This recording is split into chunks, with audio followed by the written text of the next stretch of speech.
প্রেম আর মায়া। কবি আবু জাফর মোহাম্মদ সালেহ। প্রেম আর মায়া দুটোই আমাদেরকে কাঁদায়।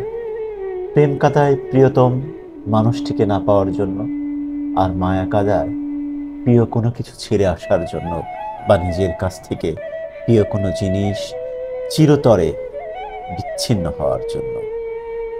মনে পড়ে সেই কৈশোর বেলার স্মৃতি।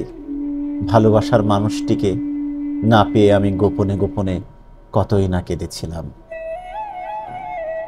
আবার এই দীর্ঘ জীবন পথে আমি কত মানুষ, সময় আর বস্তুকে চিরতরে ছেড়ে এসেছি, যাদের সঙ্গে আমার আর কখনো দেখা হবে না।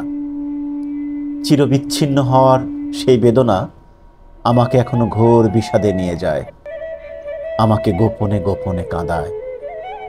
এই কান্না আসে ছেড়ে আসা বস্তু বা মানুষের প্রতি মায়া থেকে।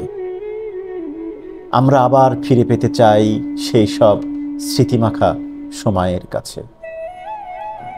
প্রতিটা প্রেমেই থাকে, প্রতিটা প্রেমেই কিছু না কিছু মায়া থাকেই, কিন্তু সব মায়াতে প্রেম থাকে না। প্রেম নীলাভ আগুনের মতো, মায়া রংহীন জলের মতো। দুটোই মানুষকে প্রবল দুঃখ দেয়, একটি পোড়ায় আর একটি ভাষায়। কিন্তু এই পৃথিবীতে প্রেমের ব্যাপ্তি অতিশয় ক্ষুদ্র, মায়ার ব্যাপ্তি অতিশয় বৃহৎ। তুমি জানো না, এ পৃথিবীর 4 ভাগ 3 ভাগ কেবলই জল আর জলের আবৃত। এ পৃথিবীতে প্রেমের সৃষ্টি হয়েছে জীবের বংশবৃদ্ধির জন্য। মায়া বা ভালোবাসা সৃষ্টি হয়েছে জীবের সাথে জীবের সম্প্রীতিকে অটুট রাখার জন্য। একটি গাছের ফুলের দিকে তাকিয়ে লক্ষ্য করো। ফুলের যে হৃদয় জোড়ানো অপরূপ সৌন্দর্য, তা প্রকৃতির শোভাবৃদ্ধি করে নিঃসন্দেহে। কিন্তু গাছের কাছে ফুল সৃষ্টির প্রধান কাজ এর বংশবৃদ্ধি।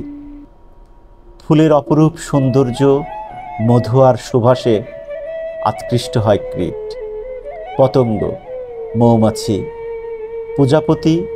তারপর ঘটে পরাগায়ন পদ্ধতি। পরাগায়ন ঘটানোর পর ফুলের দায়িত্ব শেষ হয়ে যায়, তারপর ফুলটি শুকিয়ে ঝরে যায়। প্রেম তো সেই ফুলের মতো, যার সৃষ্টি হয় ক্ষণিকের জন্য, বংশবৃদ্ধির জন্য। বংশবৃদ্ধির পর প্রেমও শেষ হয়ে যায় এবং শেষ করে দেয় তার দায়িত্ব।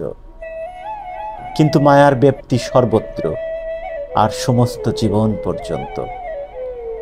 প্রেমের ভিত্তি সৌন্দর্য। মানুষ যখন কারো প্রেমে পড়ে, তখন মানুষ আসলে সৌন্দর্যের প্রেমে পড়ে।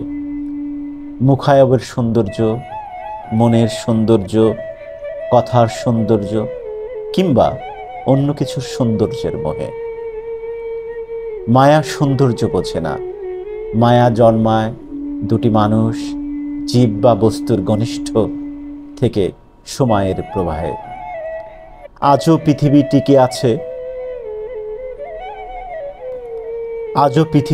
আছে, কারণ মানুষ মানুষে বা জীবের মধ্যে মায়া বা ভালোবাসা আছে বলে।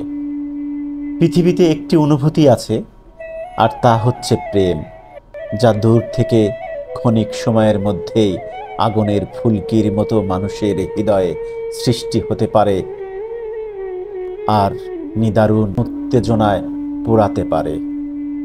কিন্তু মায়া ক্ষণিক সময়ের ব্যবধানে কখনো জন্মায় না। মায়া সৃষ্টি হতে সময়ের দরকার হয়।